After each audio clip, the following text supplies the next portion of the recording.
Assalamualaikum, salam sejahtera bagi kita semua. Saya di sini akan memberikan panduan analisis data menggunakan program SPSS. Pada kesempatan kali ini, kita akan membahas tentang cara melakukan analisis regresi linear berganda, sekaligus uji asumsi klasik dengan SPSS.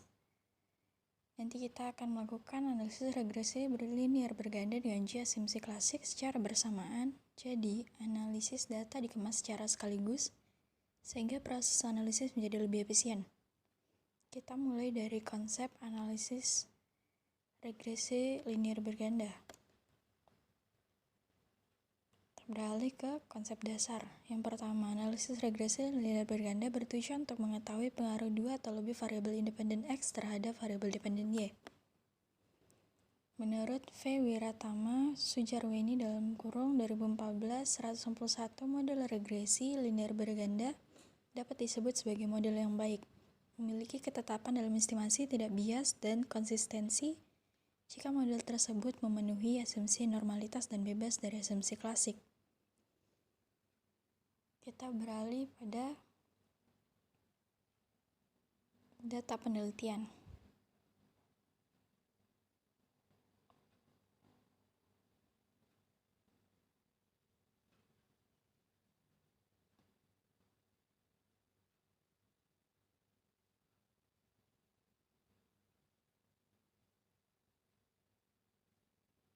Nah, ini adalah data tabulasi data. Ini adalah X1, X2, X3, X4, dan Y. Jadi di sini kita ingin mengetahui pengaruh X1 hingga X4 terhadap Y.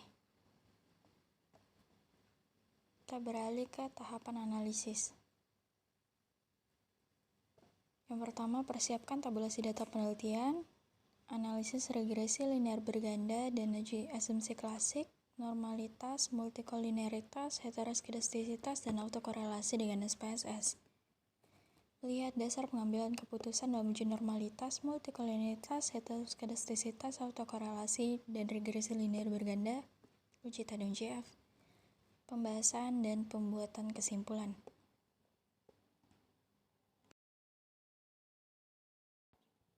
Nah, dengan melihat dasar pengambilan keputusan, maka nanti kita bisa membuat kesimpulan apakah hasilnya normal atau tidak normal.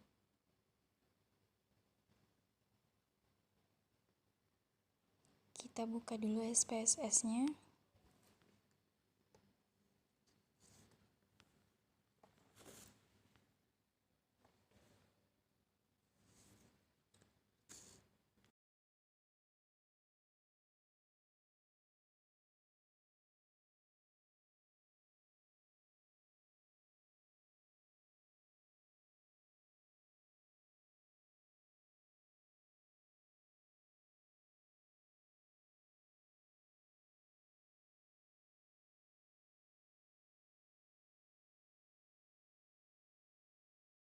Nah, ini adalah data view.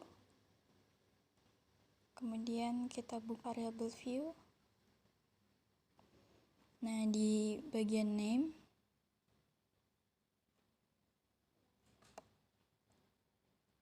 saya tuliskan X1, X2, X3,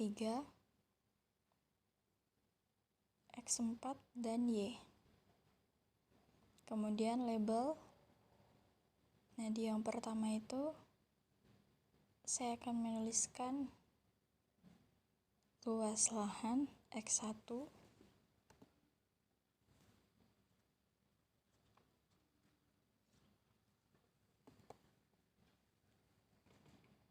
kemudian tenaga kerja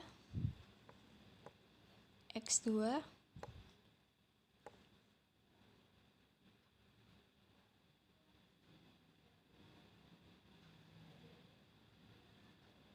kemudian modal X3,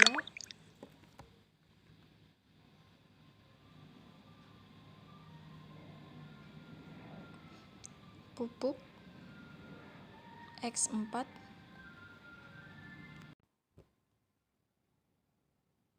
dan yang terakhir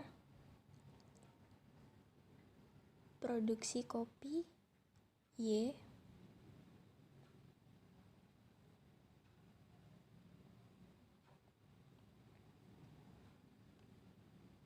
Kemudian untuk measure kita ganti dengan scale.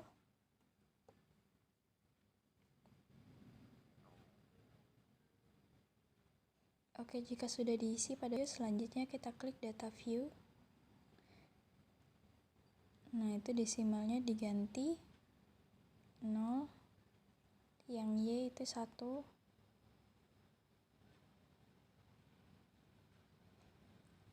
Selanjutnya kita pindah ke data view. Nah, sini sudah terlihat X1, X2, X3, X4, dan Y. Selanjutnya kita tinggal memindahkan data tabulasi yang ada di Excel ke program SPSS. Kita blok CTRL-C.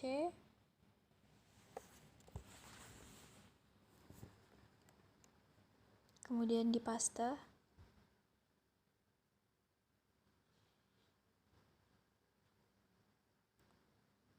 Nah, selanjutnya kita lakukan analisis regresi linear berganda dan uji asumsi klasik.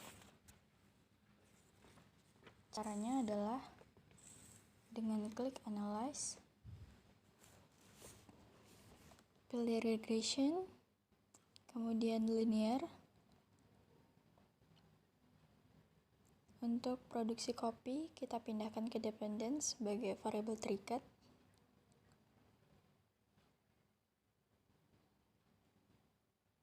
Dan yang lainnya itu di blok, dipindahkan ke Independence sebagai variabel bebas. Selanjutnya, klik Statistik.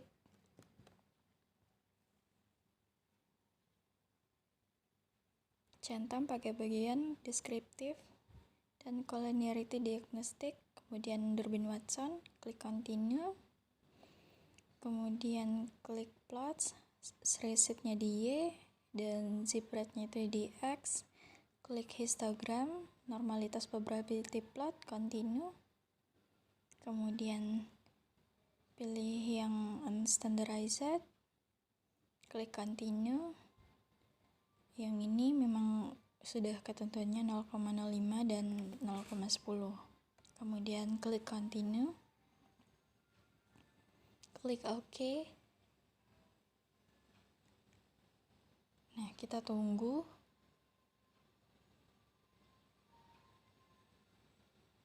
Ini adalah output dari analisis regresi sekaligus uji asumsi klasik. Kemudian kita beralih pada dasar pengambilan keputusan uji normalitas probability plot. Menurut Imam Ghazali 2011-161, model regresi dinyatakan berdistribusi normal jika data plotting titik-titik yang menggambarkan data sesungguhnya mengikuti garis diagonal. Kesimpulannya berdistribusi normal. Mari kita lihat.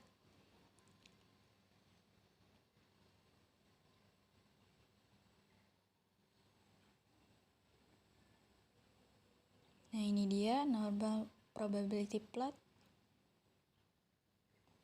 Karena mengikuti garis diagonal, maka model regresi berdistribusi normal karena syarat normalitasnya sudah terpenuhi.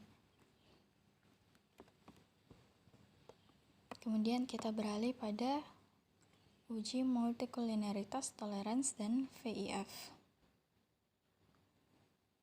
Menurut Imam Ghazali 2011, 107-108 tidak terjadi gejala multicollinearitas jika nilai tolerance lebih dari 0,100 dan nilai VIF kurang dari 10,00.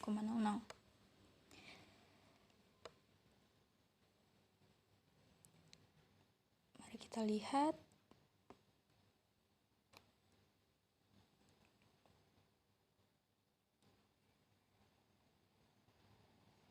Bisa dilihat di tabel koefisien di mana luas lahan tuh toleransi dan VIF-nya terlihat. Kemudian lihat dari luas lahan X1 itu 0,983, kemudian X2-nya itu 0,279, X3-nya 0,262, dan X4-nya 0,860. Berarti lebih besar daripada 0,100. Kemudian nilai VIF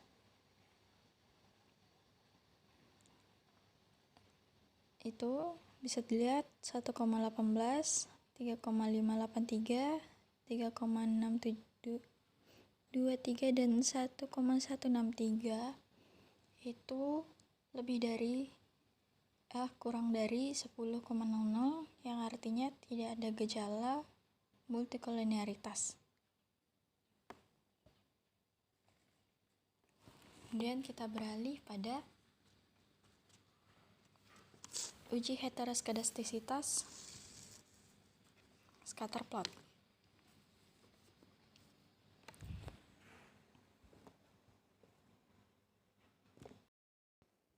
Menurut Imam Ghazali 2011-139, tidak terjadi heteroskedastisitas jika ada pola yang jelas bergelombang melebar kemudian menyempit pada gambar scatter plot serta titik-titik menyebar di atas dan di bawah kanal pada sumbu Y. Kesimpulan, ada gejala heteroskedastisitas. Mari kita lihat. Di sini titik-titik membentuk pola garis miring. Dengan demikian, maka asumsi untuk uji heteroskedastisitas adalah ada gejala heteroskedastisitas.